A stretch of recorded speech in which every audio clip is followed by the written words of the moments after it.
tight gain. Reinforced sucks out the soul. I gain.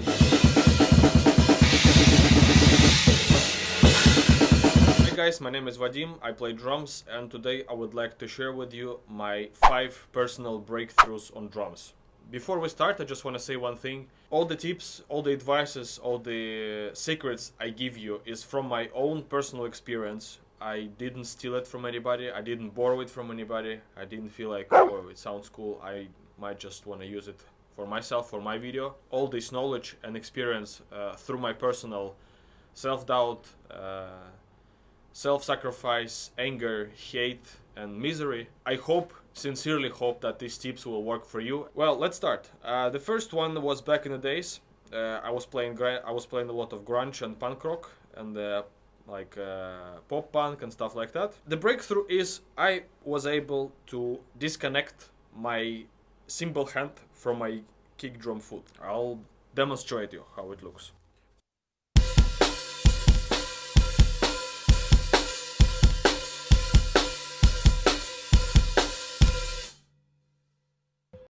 The important part here is to be able to disconnect your cymbal hand from your kick drum foot, because otherwise it will sound like that.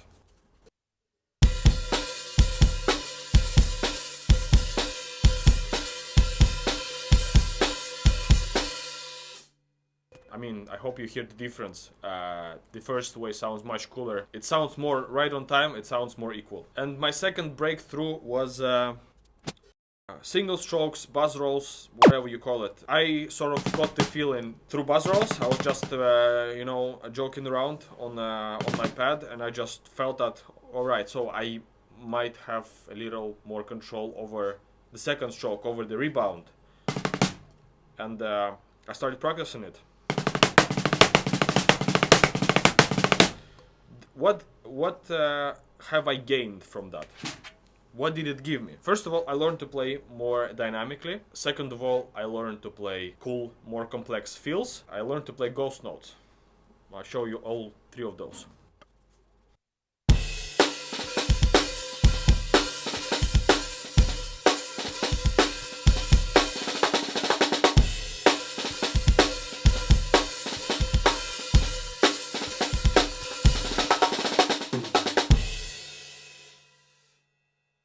I pretty much try to demonstrate everything. It sounds more dynamic. Strokes itself are in the same sort of volume vector, in the same volume range, but they're not equally loud and they're not equally quiet. It's not always useful, not on every genre of music, especially in the more brutal styles of music. You need to be very robotic, as opposed to rock music where you can allow yourself to be more dynamic, groovy. Nevertheless, it helped me to play with ghost notes, to play such things.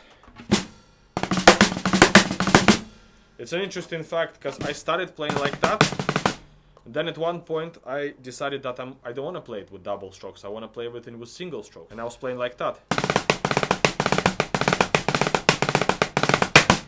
But since I started using heavy sticks after that, I felt that the volume is the same. I mean, the level is the same. It sounds not so different. Very important thing to be able to play double strokes with hands, especially on snare drum, hi-hats and ride. That's where you usually play them. Yeah. Breakthrough number 3 is to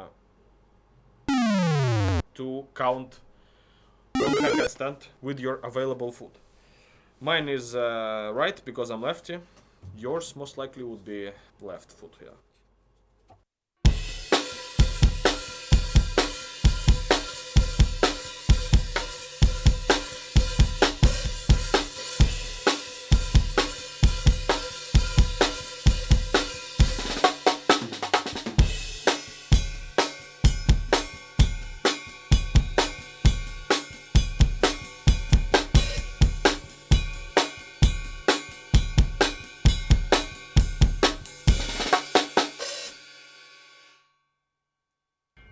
Again, what does it give us? It gives us more steadiness. We sit way tighter in our groove. There are way less factors that can sort of get us out of it, that can get us off our time, whether you play with metronome, whether you play just like that. It helps you to be right on time. And another thing, it gives you a very nice, sizzly sort of layer of sound. Most important is that it gives you, it helps you to count, and you basically count all the time when you play. It sounds extremely cool when you're being able to disconnect your hi-hat foot from your kick drum foot and play single notes here and double stroke, or single strokes here and double strokes here, and play some odd grooves such as like Thomas Hake. I'll show you what I mean.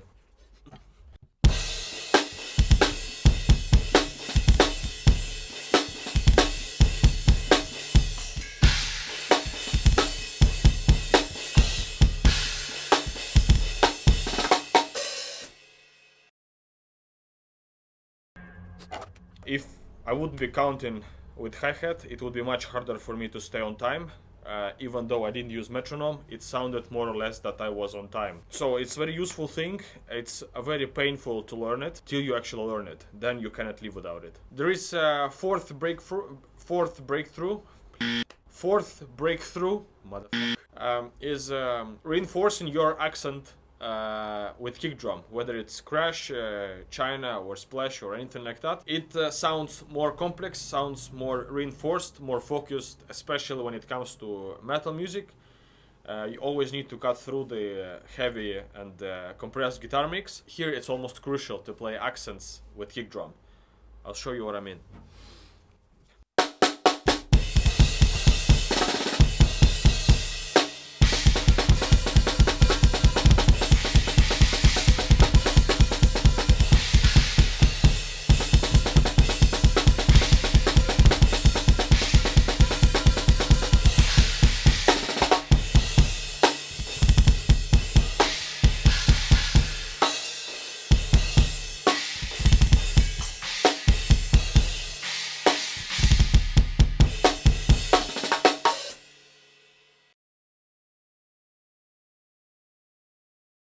So I believe there is not much to tell except that I can play you approximately the same, since that was pure improvisation.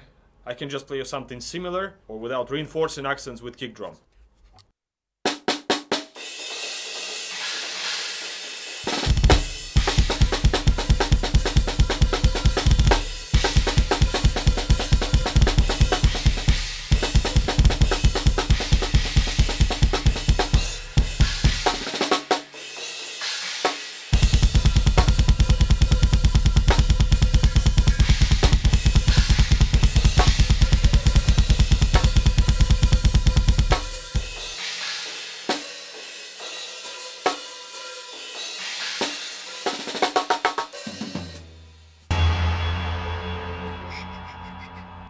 Sounds dull,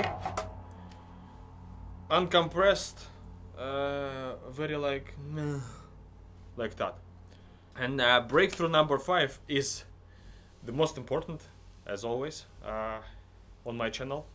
It should be breakthrough number 1, because it's the most important. It's the main fear of all the drummers, of a lot of musicians. Some drummers hate it, some drummers are afraid of it, others just say that they cannot play with it. And that's this little guy here. Sometimes you can get it as an app on your cell phone. I cannot stress that enough, how important that is to play nowadays with metronome, especially when it comes to rock music, especially when it comes to metal music.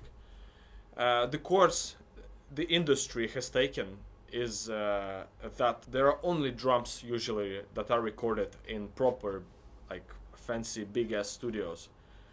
Guitars, bass is usually recorded at home studios, since the recording equipment is so affordable nowadays and it produces such a good quality that there are only drums that are recorded in studios. Usually, not all the time, but pretty often. And what I need to say is that there are many more things that you can do with well-recorded, tightly recorded drums, which are right on time, as opposed to drums that are not recorded right on time. You almost have to be grid perfect nowadays. Some say it sucks out the soul of music, but that's the world we're living in. That's the standard we need to follow, unfortunately. I'm not a big fan of grid perfect drums. I consider myself rather tight on drums. I really don't like to be quantized, so I always try to be perfect as human can be with click. My advantage is that I like playing with click. Others just don't like it. They say that they cannot play with it, it distracts them, blah blah blah, so on and so forth. It's the bitter pill some drummers have to swallow, because other than that, this instrument would be just too ideal, too perfect. So there had to be one bad thing, and that's called metronome. Luckily for me, I enjoy play with metronome, but many others, a lot of people, they just they seem to not understand how important that is. I would even say crucial. So you just need to find your compromise. You just need to learn to love the metronome, and it will do you a good favor eventually. So that's it for today, guys. I hope that was helpful. I hope that was interesting. Click that subscribe button, like this video, comment, and see you in the next one. Bye.